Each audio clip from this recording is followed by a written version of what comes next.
everybody. Just Mama K on, which means we're returning to a top 10 episode. Top Yay! 10 of something. We've done people so far, and I think that's the easiest ones to do. We've done a director, we've done Spielberg, we've done an actor, we've done Nicolas Cage, and now we are doing another actor, we want to get a long list, someone who's been around for decades, so they have a long filmography to work with, stuff we've seen a lot of, and variety is nice. So this actor definitely has variety. Very, very varied career over about 40 years now. Yeah, we got some mid to late 80s stuff, smaller roles, but more prominent in the 90s, 2000s. And this is how apparently you pronounce his name, Steve Buscemi. Steve Buscemi? Buscemi is probably more commonly said, but apparently that is with the Italian pronunciation, which we've been studying our Italian, so we'll go with Buscemi for the purpose. Yeah, let us know if we're wrong. Before doing the show and reviewing the movies, anything strike you about what you've seen of his? And I'm curious how many you've seen, because we did Nick Cage, and like I said, I had seen like 107 movies or something like that. I haven't seen quite that many for Steve Buscemi, excuse me, but definitely seen a good amount. Yes, Steve B. Yeah, I mean, I see him all over. It's not just movies, right? He does TV, and he's a lot of TV too. Yeah, there's actually a big catalog of, animated films too. There's a portion of those I haven't seen. I've probably seen 15 Steve Buscemi movies. I think I've probably seen a couple more, but I can't recall him in the role. So there's, he's not a big enough piece of the movie for me to think of it as one of his films. So I had a good amount to choose from. Maybe more like 20. So 15 plus maybe, I would say maybe like 20 with the smaller roles. That's what I'm looking at my list now, and just probably that. All right. I mean, you've probably seen more of the bigger ones, hopefully. So hopefully that'll, cover. Hopefully we're not having any crazy omissions. I've seen, I would say, most of his bigger roles, at least the ones where he's in bigger. He's done a lot of smaller indie movies. He's directed several films too, which I've seen several of those too. One of them might be in my top 10 where he's directing and in the movie, but we'll get to that later. He's directed a lot of TV too, but I've seen, including his cameo smaller roles, 43 Buscemi movies. Right. So I had a nice pool to pick from. I like everything in my top 10 quite a bit. They're all, I'd say, 3.5 or above stars, and then a couple at the top are really good. I think only really one guilty pleasure in there, which is a little bit higher on the list, but you gotta have a terminal on your list or whatever it is. So is it really a guilty pleasure though? Yeah, I mean, I don't know if I could objectively call this a good movie, but I like it. But it's not the one I'm thinking of though. Okay. Oh, no, okay. I think I know. No. Yeah, the rest I would say are all let's say it this way: it's the only one that's not fresh on Rotten Tomatoes. There's only one on my top 10 that's not fresh. Okay. So he does a lot of work with one of my least favorite. He's not a director, but producer, actor. Adam Sandler. Obviously, very close friend. Yes, clearly a close friend. Clearly one of his more successful friends, because all of his other Colin Quinn kind of friends are only in Adam Sandler projects. Buscemi can actually be in a million different roles, dramatic roles, and like you said, animated voice roles, and he is a wider breadth than the average Sandlerite. So we can maybe mention some of those. Since your pool of movies is smaller, you'll probably have more of those to talk about, maybe on your top 10 than I will. I'll probably kind of steer clear of that category of the movie. But our first dishonorable mentions, I had a couple on here. Did you have any dishonorables before we get to our top 10? His worst or your least favorite, or however you want to. I think I'm going to have to put it more as my least favorite of the films that he's been in, because I don't feel like it's necessarily because he's done a bad job in them. It's just these are my least favorite Adam Sandler films, so that's why they're my least favorite Steve films. So the first one is Big Daddy. I really dislike this movie, and sometimes it's fine that he's like the spotlight that's kind of great, but I very much dislike this. He's the best part of that movie by far, because that movie's terrible. Right. And then the other one is also an Adam Sandler movie, and it's Hubie Halloween. I mean, yeah. Oh, yeah, that's on mine as well. Of Dishonorables. Yeah. And another one that didn't make my list that I actually don't mind the movie. I don't think I would watch it now. Like when it came out, I probably watched it a few times, but it is Happy Gilmore. So that's not quite as bad as some of the others. It's got some okay parts. I've never seen the second one, but there's some memeable things to it. Yeah, so I don't mind that one as much, but yeah, those other two are just I cannot. I noticed you did not mention, and this is my least favorite of all of his, because I also was going to mention Hubie Halloween. Of course, we talked about that ad nauseum on a full show, so you can go way back in our catalog if you want to hear how we all feel about Hubie Halloween. Full thoughts. I think no one defended Hubie Halloween. No. But Grown Ups 2, which he has a small role, but that's the worst one. Like, that's probably the worst. That might be the worst Adam Sandler movie. Jack and Jill's up there, but he's not in that. And you might be right about that. I didn't even consider it. I had one other crossover with Nick Cage. I mean, he's actually been in a couple of movies with Nick Cage. That the only crossover is in my dishonorable mentions, and that's the animated film G-Force. The hamsters in a ball singing the Black Eyed Peas music. So weren't we just talking about this for some other reason too? I feel like that was Nick Cage's dishonorable mention for animated movies. Gotcha. So they are both voice roles in G-Force from the mid 2000s. Boom Boom Pow. So no need to dwell on that. We can go into our good stuff now. I will say one more caveat before we go in. Anything that he's got a really small role, like a cameo or one scene, will not be on my list. I think the two movies that are objectively good enough to be in my list but won't be are Barton Fink and Pulp Fiction. He's in both of those, but his roles are really, really small. The rest of the movies, a lot of times he's kind of in an ensemble. A few of them he's the lead, maybe one or two he's the villain. But those two specific movies, I thought his role was just too small, because then I'd just be putting Pulp Fiction towards the top, and that's not really a Steve Buscemi movie. That's not the point. Yeah, I have two films that are like that. So, two movies that you disqualified, or two that are in the list? No, they're in my top 10. But he's got relatively.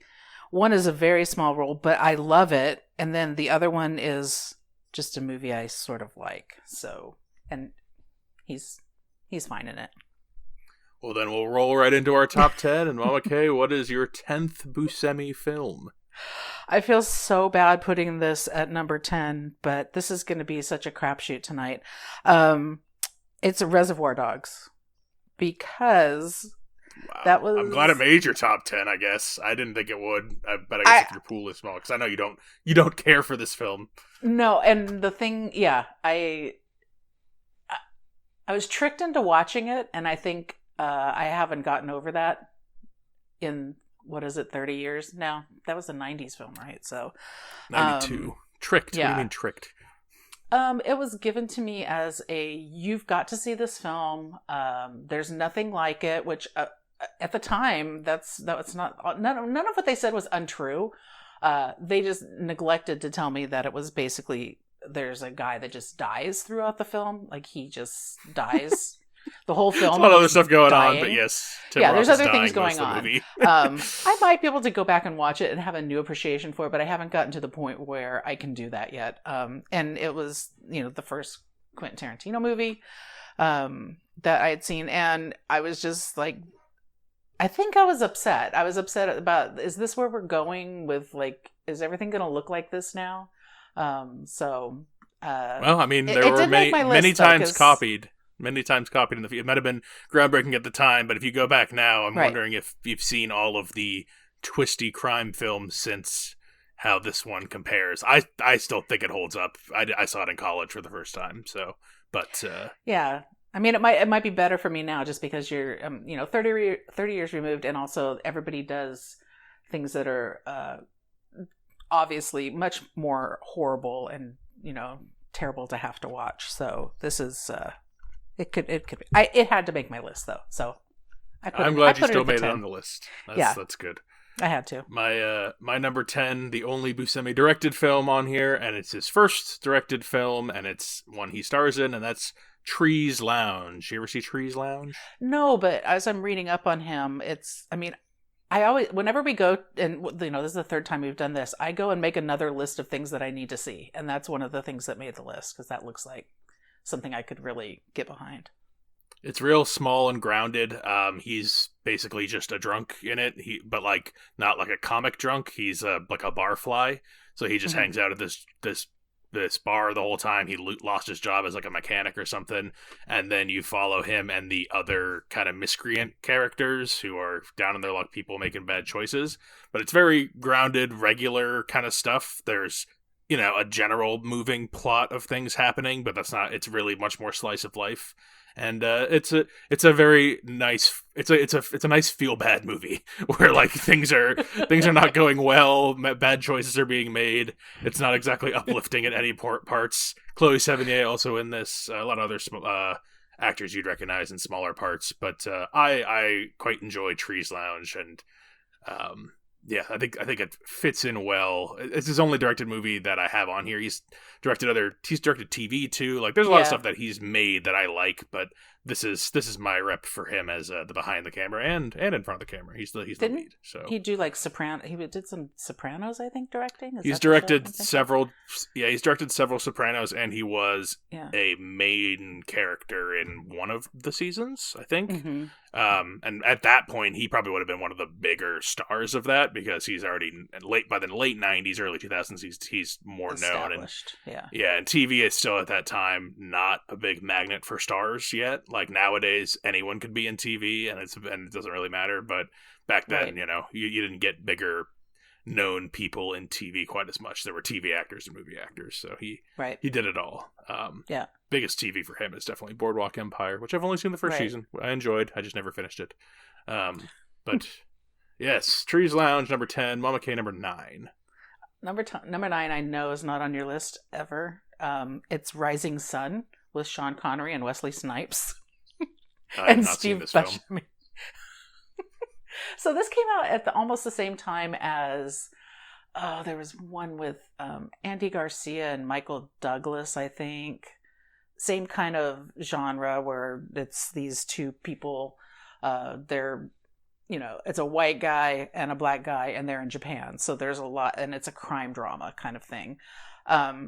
It's just I think the story is really interesting. It was written by Michael Crichton. There was a book. It's based on a book by Michael Crichton. So Jurassic Park, Michael Crichton. I don't know how well, I don't read those kind of books, so I don't know how well it fit along with that. But it was just it was really dark. It was a dark film, and it had a couple of twists in it that were just, I did not expect. And he, Steve at this point is, he's playing kind of they're all criminals in this movie. So he's at his criminal best. Criminal. Yeah, he's at his criminal best in this movie. And kind of I'm not sure when this had to have been early 90s, might have even been like 1990. Where he's perfect in that role. Like that's something good for him. I like when he steps out of it too, but I think this was just like the classic criminal Steve Buscemi movie. Any reason why you think it has a 32 on Rotten Tomatoes? Why it's not a well-regarded film overall? Because I look at the cover, it looks kind of generic-y. It looks fine, but it is. But I'm telling you, at the time, like you're coming from a time when there wasn't a lot, like dark movies weren't a real thing. You know what I mean? Like there were scary movies and horror films, but there weren't just regular dark movies. And then things in the late 80s started shifting. And they were pulling it from a lot of novels. Like there was the Presumed Innocent situation that's a little dark. This is much darker than that. So I don't know. I mean, Wesley Snipes and Sean Connery, that could have something to do with it. They both are kind of, I like Sean Connery. I don't think of Wesley Snipes too much, but yeah, but they chew up everything that's going on. So you have to be okay with that. And I guess I was really okay with it. Rising Sun. I could maybe put this on in the background kind of level, maybe. I don't know. You I might like be Sean able to. Connery stuff, so that might be okay for me. Number 9 for me, I think you've probably seen this. Buscemi's role in it is he's the lead of his segment because this is an anthology film, and there are Mm, several segments in the movie. I think there's 18, I want to say. So it's a lot of stuff going on, and every segment's directed by a different director or directing pair. I say pair because his segment's directed by the Coen brothers, who right. he's partnered with Buscemi before, and that is Paris Chatham. Paris, I love you. Yep. And his segment is where he is a tourist in the Paris subway, and he's sitting on a bench, and there's a couple arguing, and he breaks the rule of you're not supposed to make eye contact with people down there, and so he does, and it's a nice, fun, awkward couple, short little segments. They all are, but it's one of my favorite segments of the movie. He's the lead of the segment at the very least, and then every segment's different. There's a lot of really good ones in there. It's one of the better anthology movies because a lot of times I like the concept of anthology. Like I like a lot of short stories strung together by a loose together Yeah. thing. Some This one thread. they're all in. Yeah, this one they're all in different arrondissements. I think there are only 18 in the movie. I think 2 of them got cut because they couldn't fit them into the wider story, which doesn't totally make sense to me because I'm like, most of the stories aren't really related, like other than just being in a different. I mean, I feel like you could wedge it in there. It's already a long movie anyway, but a lot of That's good true. segments in that movie. Buscemi's is on the top half of those. Enjoyable. Paris, I love you, Paris Chatham. Yeah. That barely missed my list because of the reason that he didn't really have a talking role. That's Which true. He is doesn't. I don't know if he says any words. I think it's a.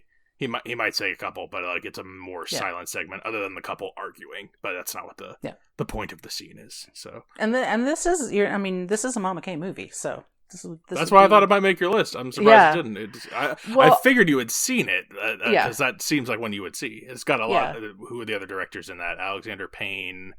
Oh god, I don't have the list in front of me, so I'm just gonna run out of the people. But it's got a lot of known people. It's not just randos. It's pretty big names. Right. Yeah. Well, having said that, and the reason I didn't pick it is because I didn't think he was a big enough character in it by not talking. My number 8 is The Wedding Singer, Oh, which he has the cameoist of cameos, but he's so flipping hilarious at it that it makes, when I think of The Wedding Singer, I think of a couple of key things, and he is one of like 2 key things that I think about when I think about that movie. It's not, Adam Sandler and his crazy haircut and crying and I don't know, whatever Drew Barrymore does in that movie. But it's Steve Buscemi and it's also John Lovitz. Those are my 2 favorite parts of the movie, are those 2 people. So I've only number seen this 8. once. I don't remember much other than the Billy Idol scene. Yeah, okay, Billy Idol too. That's probably the third thing because you say chicken or fish. Yeah. Yeah. I probably not on my revisit list, but No. yeah, I figured an Adam Sandler would sneak its way onto here. So, Wedding Singer number 8. Hopefully it's the last one, but I don't know. We'll see. Mm. Number 8 for me. Not sure if you've seen this one, but I think it's kind of a nice cult classic-y movie, and that's Ghost World. Ghost World Mm-mm. with Thor Birch and Scarlett Johansson when they're younger. They're 2 social outcasts, but they start to grow apart when the school year ends.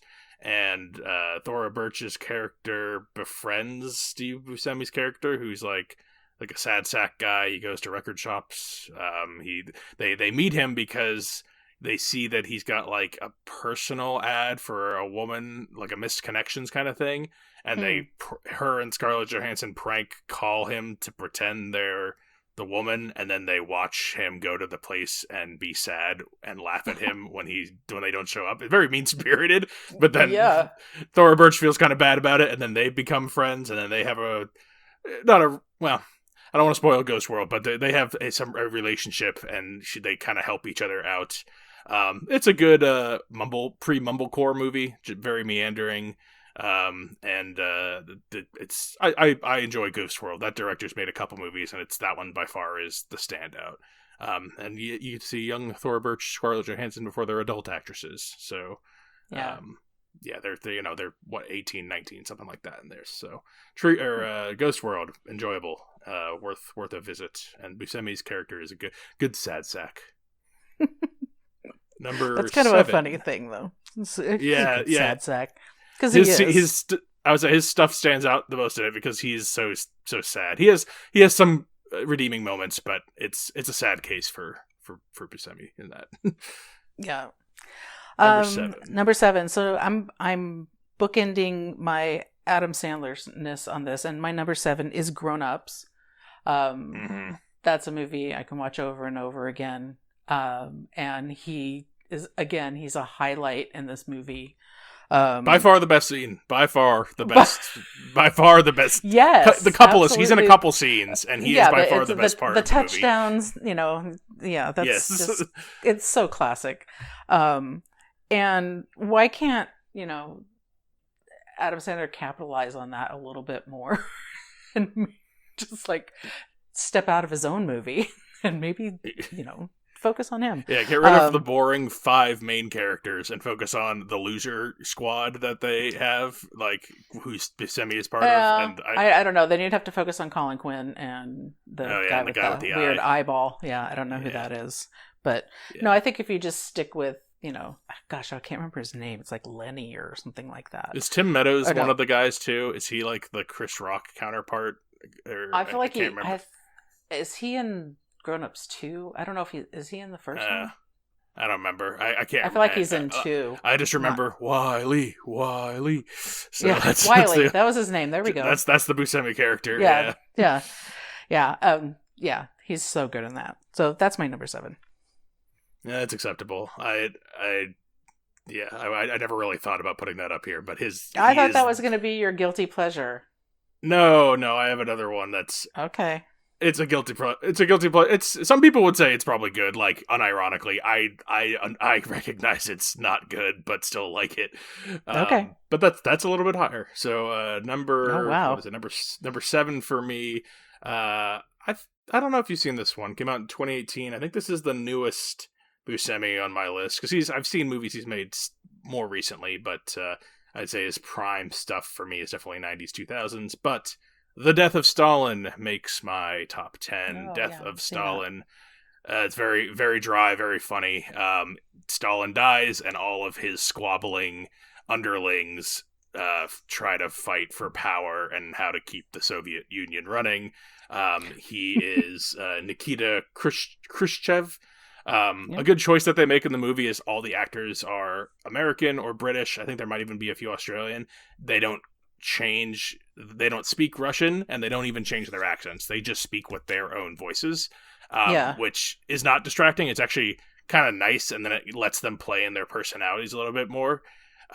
It's a good comedy, like very, very dry, obviously, because they're dealing with serious subject matter, the death of Stalin and the fallout of all of that. And Buscemi's character it's an ensemble, but his is definitely one of the more leading ones. He has a pretty prominent role. But yeah, Death of Stalin, very funny movie, and Buscemi's one of the main guys in that. And his is the one I think of the most. Him and who's the guy who plays Malfoy's dad. He's in he's in the Mike White show. What is that guy's name? Man, I can see it's not good. Jonathan. It's a Jamie. No, hold on. I have this information up. Jason Isaacs. Jason Isaacs. Yeah, Michael Palin's in it. Jeffrey Tambor's in it. A lot of other people. Michael Palin. Wow. Yeah. He's Vyacheslav Molotov. Of course I don't know the deep history of the I don't know who that is. Stalin regime. It sounds perfect for Michael Palin. They all got suits. Some of them got. Jason Isaacs is the one with medals. He's like the war guy, and Buscemi's definitely one of the more sniveling, manipulative guys. So it's just a really fun. Yeah, really fun. I don't know the accuracy. I've heard it's decently accurate, but as far as like the literal events happen, I don't know how much the characterizations are, but they do something fun with it. Those are real people. Yeah. They are real people, yes. And the events really did happen one way or another. So, Death of Stalin, my number 7, and your number 7. Oh, no, your number 6. My number 6. My number 6 is a sequel. We'll see. You're not going to guess it. It's a sequel to... My number 6 is a sequel. El Mariachi. Yeah, we were lining up. Called Desperado. Desperado. Yeah, my number 6 as well. We're lined up. That is playing wild. the character Buscemi. Oh my god, so good in this. I mean, first of all, I love El Mariachi so much, and Desperados for me, it's good, but Buscemi makes it good, really good, and I like. There's a lot of good small roles in this. The leads are good, but all of the small roles around the leads make it even better. Yeah. This is, I mean, maybe this is underrated. I don't know. Do people love Desperado or not? Because I kind of like it. I don't really think so. I don't think it's silly. Like, it's kind of silly. But you think only it's a little more bit serious. silly though. It's a little silly. There's some pissing in the glass stories. Though. One of the guys shoots a rocket launcher out of his guitar case. Like, I love that. It takes itself seriously. That's what I like about it. Is it takes itself seriously, but it's over the top. Robert Rodriguez, that's his style. Yes. Friend of Tarantino, who has got one of the really good cameos in the movie. Parts. Yeah. Yeah. I like this. I always go back and forth because I like El Mariachi, but it's a little too rough for actually enjoying. It's a little boring for me. Like, I like this and the third one, which is Once Upon a Time in Mexico, for different reasons. Oh, yeah. I think the highs of that one are better, but this one's more enjoyable throughout. Yeah. But yeah, we're lined it up. This is our first. We're going with Desperado as a solid film. Our first crossover, and that's my second lowest rated as far as critically. After my guilty pleasure, and I get it. It's got a 62 on Rotten Tomatoes. I think it's a little low, but I get it. Yeah. That's wild. So that was number 6. Yeah. Number 5 for me is something that I just watched. 2 of his movies actually are ones that I just watched. And number 5 for me is his character of Donnie in The Big Lebowski. Good call. Yeah, makes it so. I mean, everybody in that movie is really good. But was that your first time seeing that? When you just saw that recently? It's my first time seeing it all the way through. I mean, I've always seen bits and pieces here and there, and I've probably seen like probably not more than like half an hour at a time though. So it's not like I really had a great, base. So, this was really kind of the first time. Everybody knows, but you don't really know until you see a movie. Everybody knows the big thing. Most people don't really think about like the plot too either. You think of the scenes, like you think of and there's a lot of scenes that could be your favorite scene in this. Yes. But like first time I watched it, I didn't love it because I was trying to figure out what was actually happening, and I found that difficult. And then once I knew the story, I could just enjoy the jokes, and then it was much better. I didn't have any issues with the story. I was following along, and I thought, I mean, the thing is, I feel like there's, because of social culture, that I've already got a bunch of it in me, and then just to have to put it all together. John Goodman is also so very good in this. Everyone's so good in this. It's so that I love Philip Seymour Hoffman's Smithers guy. The Big Lebowski, the old dude is great. I mean, obviously, everyone's so good in this. I think John Goodman's probably the best, most memorable, but that's the thing is, like, Buscemi's character is in it a lot, but he doesn't say a lot because he is not allowed to speak. He just takes it from John Goodman the whole time. But they're perfect. They're perfectly matched, like size wise, everything. So I mean, it's pretty much gold.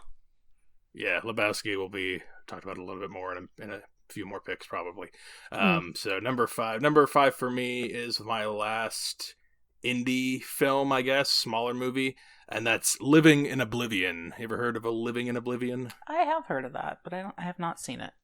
So Buscemi is the main character in that one. He is an indie filmmaker, and he's trying to shoot his indie film, and that is the movie. It's, I think, 3 different scenes that he's trying to film, and it's a mostly a comedy. It's like a little drama comedy, but black comedy.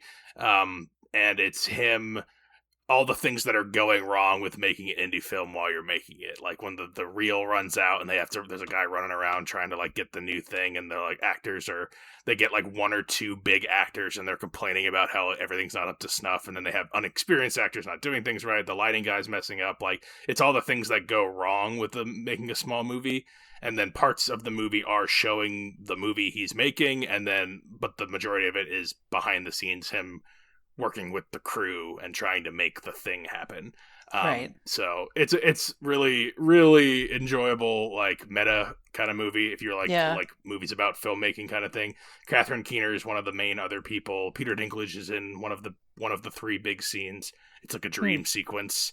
And he's like the little guy, and he's got a big blue top hat and like a cloud room, but it all looks, you see it as the movie is supposed to be made, and it's like decent, and then it shows it in the actual studio of him making it, and it's terrible looking, and then all the things that go wrong. So it's really fun one. And that sounds like a good watch. Living in Oblivion is probably one of his lesser seen but underappreciated, but still very, very good. So we're already in our top 5. Number 4 now. I wonder if how much crossover have we had? Just Desperado, I don't know. So far, I guess. Just Desperado. We're probably gonna. This might be your guilty pleasure. Rockhound and Armageddon. That's my number 4, and that's my guilty pleasure. So we cross over again with Armageddon, which is absolutely a guilty pleasure. That is not a good movie. It's not a good story. It doesn't make any sense at all. I don't care. And it's Michael Bay, a director I don't care for, but this is his best movie. I can't. I have a hard time watching this movie, but he's really good in this movie. He's really good in this. It's a big ensemble, and he's one of the best of the side characters. He's really good, and his character is so unbelievably wacky to be going into space to shoot an asteroid so it doesn't hit the Earth. All of saying that sentence, just you have to see it. It's so good. I think for the longest time, this would probably be the role if you're not thinking of an Adam Sandler movie, this would be the non-Adam Sandler movie, layman movie that someone would think of. And like this type of character, I think this is what people think of when they think of a Buscemi character. I think there's that, but then there's also something else, and that might come up a little later. That's interesting. I think most people think of like Crazy Eyes from whatever one that is, Mr. Deeds or Big Daddy or whatever it is, and then this guy. But I mean, he's got some voiceover work, some other things, but all right, another crossover at Armageddon, number 4. Best Michael Bay movie, hands down. Number 3 for you. Number 3 for me is the other movie that I have just recently seen, which I can't believe I hadn't seen until now, which is Fargo. And this might be the biggest role he has of any of the movies that I have, because he's the lead in this role.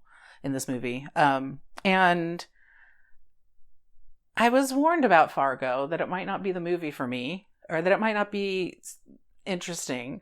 I loved this movie, and I loved him in it. I loved his character, and that I got to see him a lot, and it's not in a role that you would normally see him. He's not this guy. Like, he's not the go to work at a regular kind of job. He's a car salesman or an auto sales manager kind of thing. And it doesn't seem like it would fit him, but I thought he's one of the criminals in this. Wait, no, he's the sales manager. No, the sales manager is William H. Macy, isn't it? Oh, you're right. Sorry. Yeah, he's just another scummy criminal in here, which is exactly what you would think of as a Steve exactly Buscemi character. Yeah. And William H. Macy's the buttoned-up guy, middleman, which is exactly what you'd think William H. Macy. I'm surprised. William H. Macy is great, too. But, I guess I'm not surprised you like this, because most people like this. It's not on my top 10, because I don't like Fargo. I like most Coen Brothers movies, but I don't like this one. I've seen it twice, and I don't know if something just doesn't click for me with this one. I don't know if it's the accents or if I don't care about the story, but it's not the funniest one for me either. So something about Fargo doesn't click with me. Yeah, it's kind of out there. Like, it's, when I say out there, there's nothing super relatable about it. I don't You're talking about a I feel like Midwest state. You're I would not. say if you're not, if I, yeah, to me personally, there's nothing specifically relatable. I grew up with snow, I guess. I mean, I don't know. It's I find Fargo kind of mid. It's fine. I don't think it's bad, but I don't connect with anything with it. I don't quote anything from Fargo. Not even OGs. No, not especially not. Especially I guess not that. maybe that's part of it. Yeah, like none of those characters are like. I think you're supposed to be endearing and like them, but I don't like Marge Gunderson, and I don't like William H. Macy, and I don't like the criminals really. Yeah, I don't care for anybody in the usually I really like the Coens. I usually like the Coen characters, good and bad ones, but I don't know. I don't care for Fargo. I can't believe they made a TV show on it. So yeah, they did. Yeah, they did. I have not seen. That's not your number three. Yeah. No, my number 3 might. I'm gonna guess it's higher on your list, and it's Monsters Inc. His only voice role in this batch of top 10. He is the villain. He's been scummy characters before, but this is the only, I think, straight villain he is in my top 10. Randall Boggs, the purple shape-shifting creature. Pixar movie. It's kind of hard not for it to be highly rated. It's kind of hard for it not to be a winner. It's that of the original 6, the best 6 start of a studio. It's not even my favorite in there. It's like 3rd or 4th maybe. Like it's still great though. Like it's still so good. Still many quotable things. He's not necessarily like the most important piece, but he's a good villain in it, and his voice work fits that slimy character well. So Monsters Inc. It's just objectively higher on my list than the rest of my movies. Me too, because it's my number 2. Oh, okay, we'll flow right into it. Yeah. So I think it's hard because when this first came out, it was I felt like it was actually like a huge Disney hit, and I think that everything, the kind of stories that they started telling in Pixar and things like that were just sort of shifted. So this is I like Monsters Inc. a lot. I didn't go any farther than that. Monsters University I couldn't get behind.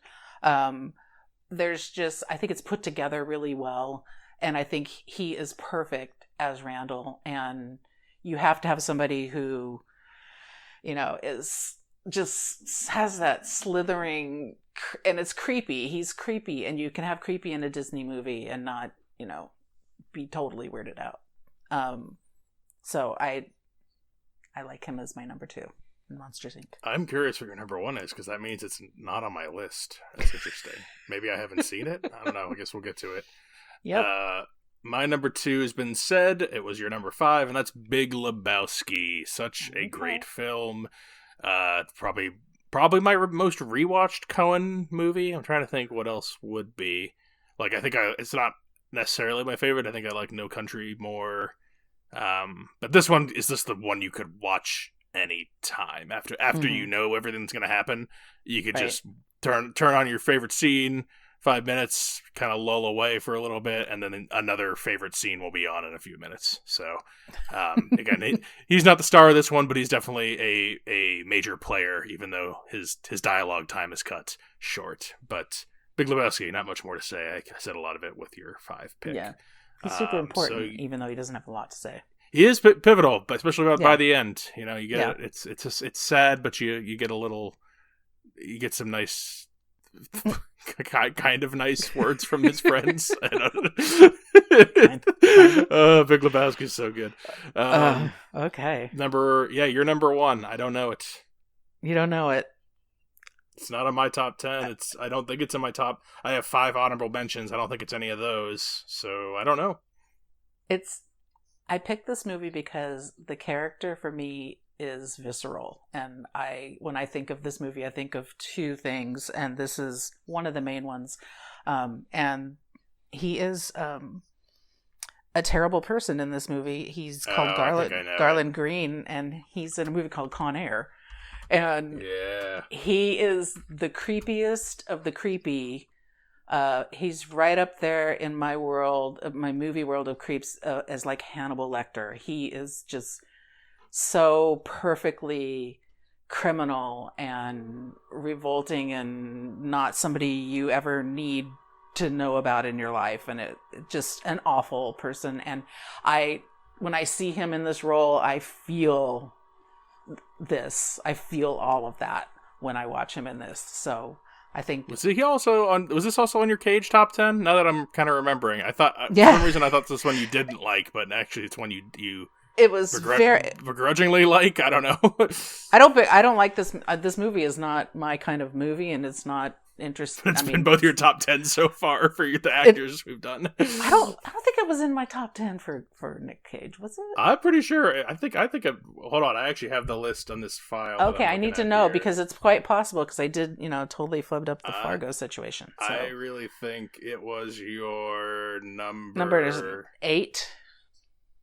Oh no, it's not on your list. No, you had The Rock. That's what I was thinking of. You The talked Rock about is Con so Air, much but you better than Con Air. You had The Rock. Yeah. Yeah. No, and who cares? Yeah, because I can't stand Nicolas Cage's character in Con Air, and I can't stand the way he plays it, and just he's so. So this rises on the performance of Buscemi specifically. It really does. It's hard for me to imagine you like this more than Monsters Inc. or Fargo or Armageddon or even. I absolutely do not like this movie more than that. So, and there's other ones, like we were talking about earlier, that I like the movie, and therefore, his role in it is enough for me to like the movie. This is the opposite of that. This role, I hate this role, but he's so good at it, and I think of it, and I'm generally getting the creeps right now. Con Air, number 1 for Mama K, and my Not number Con 1 Air. It's Steve Buscemi in Con Air. Steve Buscemi in Con Air. That's what they're going to rename it to. Steve Buscemi's Con Air. I might watch it more. Yeah. My number 1 was said a long time ago. Your number 10, that's Reservoir Dogs. It's the best one.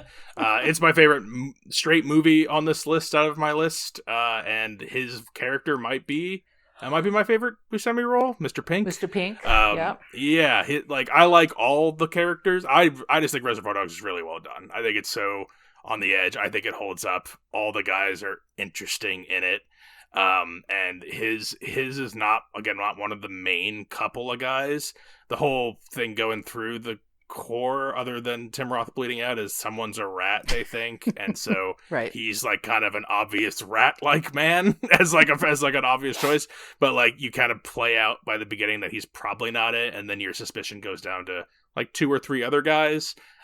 But he's not one of the pivotal players. He doesn't get a whole big background scene like some of the other ones do. Yeah. But he's in the whole thing throughout. He's one of the first guys there. He's one of the first guys to leave, in quotes. Pretty much everyone dies in this. He's actually the only one you don't see die on screen of the core guys. I don't think you see Mr. Blue die, who's the old dude, but they say he dies. And then everyone else, I think you watch die on screen, but he runs away at one point, and then you hear gunfire in the distance, right. So you assume he is dead, but he's the only one you don't know for sure.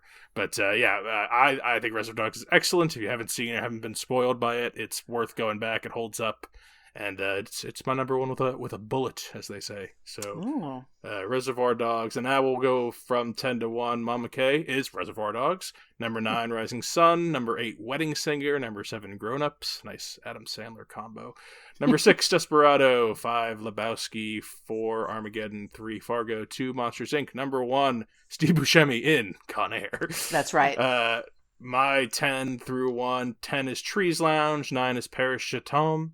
8, Ghost World. 7, Death of Stalin. 6, Desperado. 5, Living in Oblivion. Number 4, Armageddon. Number 3, Monsters Inc. Number 2, Big Lebowski. Number 1, Reservoir Dogs. We had a lot of crossover. We had 1, 2, 3, 4, 2, 3, 5 crossover.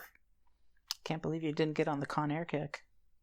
I did not get on the Con Air. I did not get on the Fargo, which I think would be on. I think those would probably both be on most people's top 10s if they've seen 10 Buscemi movies. Although a lot of Adam Sandler movies would probably be on a lot of people's top 10s, and I can't abide by that.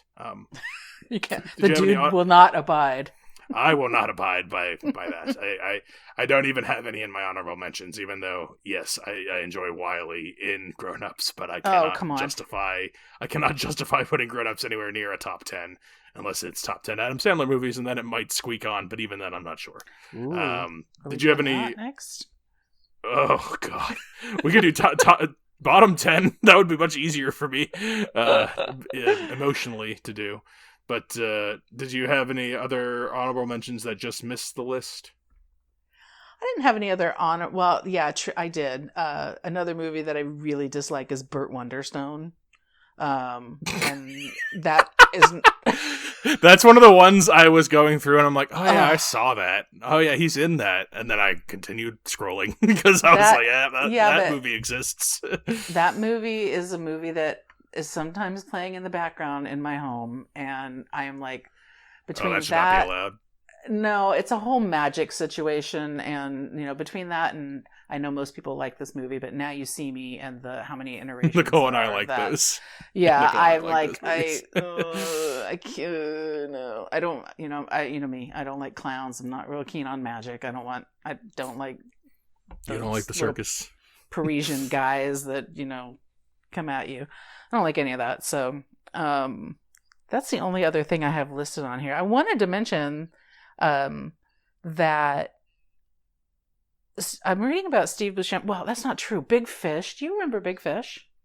I don't like Big Fish, but I remember Big Fish. Yeah, we had 3 copies of Big Fish on DVD at one point. I don't know why. Oh, why? I don't know why. Do you like that? I don't like that. I have no idea. I have a feeling. Padre likes that. I mean, I don't mind it actually. I think it's kind of an interesting fantasy film. Pretty sure that movie's got clowns in it. There's a circus.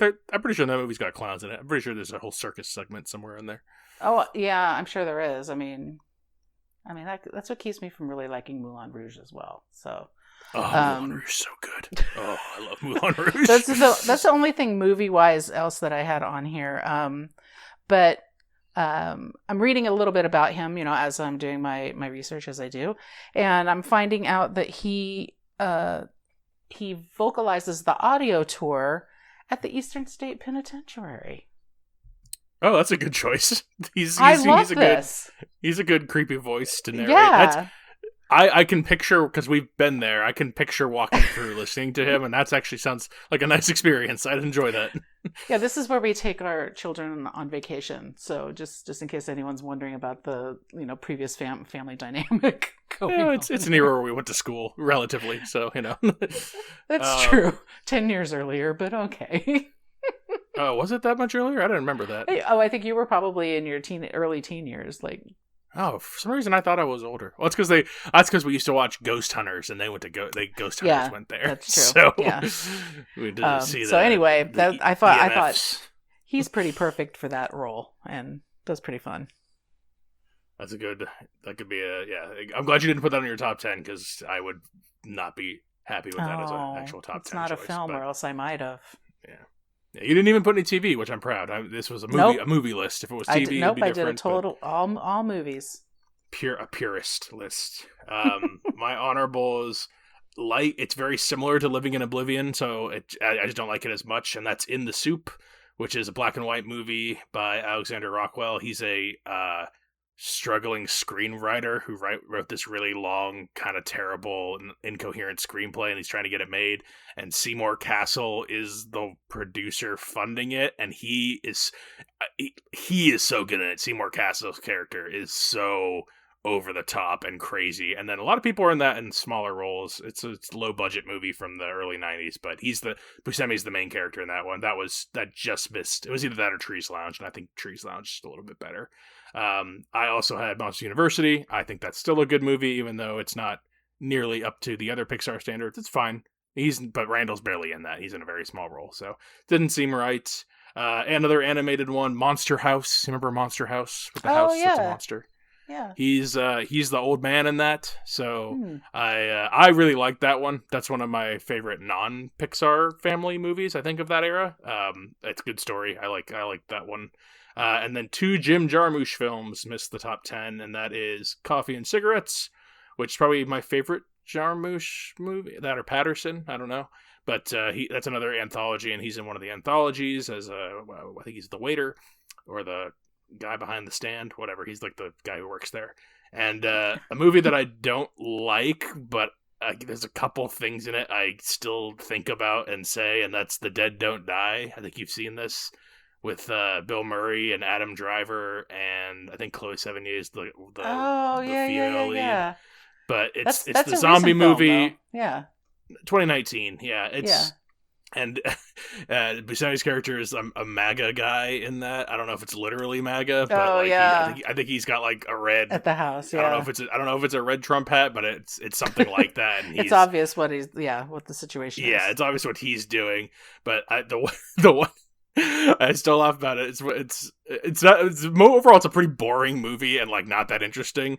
But slow moving zombie movie. But early on, it's when there's a diner and all of the different cops show up, and Bill Murray, Chloe Sevigny, and Adam Driver are the cops. And Adam Driver, they're like, there's a dead body in there. He's like, no. They all say like the same thing. And Adam Driver goes in, and you just see it from the outside. You don't see his point of view. You just see it from like the street. He goes in and looks down. He just goes, "Oh, yuck!" And then he walks out. And that "oh, yuck" sticks with me so much. I use that all the time. It's like that other crappy Coen, not a Coen Brothers, but Joel Coen movie, the one, Honey, Don't Worry, Honey, Darling. Well, not there's Don't Worry, one. Darling, and Honey, Don't. Not Don't Worry, Darling. The one with Honey, Don't. But not the one with Chris Evans, the other one. The one that has the two lesbians. And no. Wrapped up in something. I think of that one because at one point one of the girls goes on a date with another girl, and she's like, "Oh, is it going to be like a three person situation?" And the girl's like, "No, just the two of you." And she, "Oh, rats." So that's another one I do. I use rats all the time because I love the way rats. Like she kind of shrugs. "Oh, rats." "Oh, yuck." Just. You like very banal versions of things that probably should be a little more I like the slight play down. I like that's where the Fargo language works for me. That's where the folksy one-liner, because like yuck and rats have kind of fallen by the wayside. They don't get used as much anymore. I like when they pop up in modern like a 20-something says that. It's very funny to me. So yeah, those are my honorables. And I think that wraps our Buscemi discussion. We'll see who comes up next. If we get enough directors under our belt for another director, or if we stick with actors. There's plenty more actors that we've seen more, so that's a little easier. Maybe we'll get to a woman. I don't know who would be a good option, who has a lot of varied filmography that we've seen a big pool to choose from. That's not Meryl Streep. Yeah, I know. Okay, anti-Meryl Streep. So everyone's immediate thought was probably like, well, Meryl Streep's been around for like 50 years. She's done like 100 movies. That's probably, I'm like, yeah, it would be an easy one. But someone on here doesn't want to talk about Meryl Streep for an hour. I would do a Meryl Streep because I can be objective about whether or not somebody is good at what they do or whether I like what they do. Two different things entirely. I can be objective. Yeah, same reason we could do an Adam Sandler list. It'd be a good rage bait episode for myself, and you do a nice rage bait Meryl Streep episode for you. I think I'm probably the only person in the world though that would have a rage bait Meryl Streep. Jim Carrey would be another good rage bait one for me, because again, those two actors, couple of movies I really love from them, and then everything else they've done. So it would be I can't do the difference. Jim Carrey thing. We can't do a double hate. So one person has to be more objective. The other person can hate more loudly. So so if anybody needs me to be on to be the anti-Meryl on your podcast, I'm the only one that exists. So yeah, it still doesn't totally make sense to me. But that is our Buscemi cast. If you have anything to recommend to us, if you have a top 10 person that would be good in mind that we haven't thought of, we've been sifting through names, but if you have an idea or a recent movie that you want us to talk about on the regular show that we haven't yet, I've already got some in my pocket for next catch-up show in September. So me too. That'll be coming out very exciting. That'll be coming out mid-September because we are all going to be gone for the first week of September. So it'll be more like mid-September as opposed to the beginning of the month. But that's why we put this episode out. So you'd have something in the meantime. Films with the Women in My Life on Facebook. Reach out to me on Instagram. I'm Brennan_podhost. You can email the show, filmswiththewomen@gmail.com. And find us on YouTube. Search Films with the Women in My Life. Click buttons, please. All right. Thank you for being on Buscemi, Mama K. Top 10 Buscemi films. Rats. Oh, rats. Oh, yuck. Until next time, this is Brennan signing off saying thanks for listening and enjoy your movies. Thanks for listening to Films with the Women in My Life. If you enjoyed being a listener in our life, please rate and subscribe on Apple Podcasts or on your favorite podcast app. Keep up with the latest from the show on Instagram at Brennan_podhost, on Facebook at Films with the Women in My Life, and on Twitter at FilmsWomenPod. Finally, you can email the show with questions and suggestions at filmswiththewomen@gmail.com. Original music for the show was created by Ian Burke and Chris Iwanek. Original artwork created by Nicole D'Alessio. This show is produced by Brennan Snyder. Thank you again for listening and enjoy your movies.